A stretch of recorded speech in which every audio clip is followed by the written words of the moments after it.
I tried to cross the Fortnite map from one end to the other in a motorboat, but there was one massive problem. I couldn't touch the water.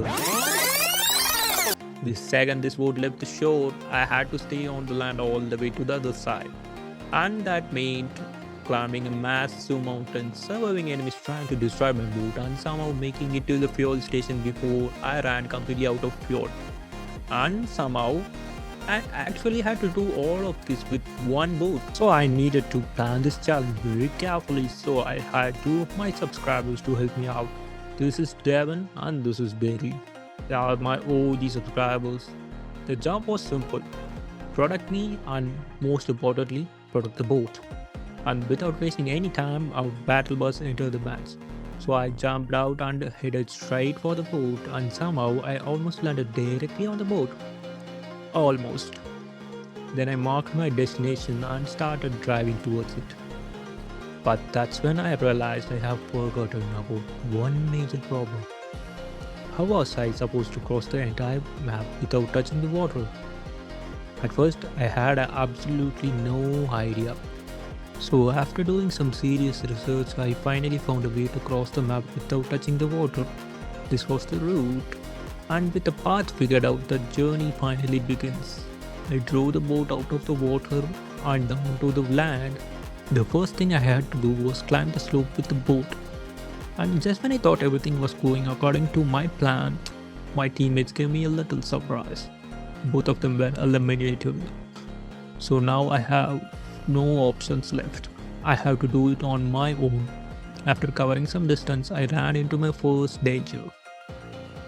There were enemies fighting all around the area, and as soon as they spotted me, they started shooting at my boat.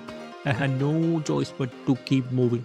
Somehow I managed to escape them and kept heading towards the second danger, a massive mountain.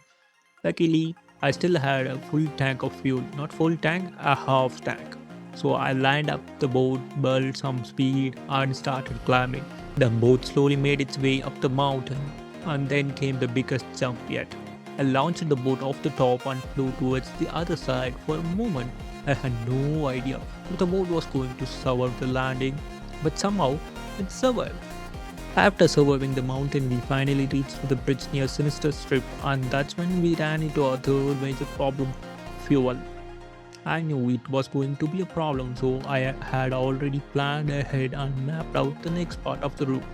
I made my way across the bridge and kept pushing forward. Everything was going perfectly until I reached the very end of the bridge, and then the fuel ran out. The boat completely stopped for a second. I thought this was it. After everything we had already survived, the challenge was about to end because of I ran out of fuel. But I wasn't giving it up yet. I used my override grenade to try and push the boat towards the fuel station. It headed straight towards the fuel station, but it missed it and went a little too far. But the mistake actually helped me. The boat managed to pick up some fuel, giving me just enough to make a turn. I turned the boat around and pulled it into the station and just collected the fuel and marked my destination towards the final part of this journey. And from here, the journey comes to an end. We just reach the other side of the map with the same boat with added fuel. Thanks for watching this video. Added montage shots to the clip. Please enjoy.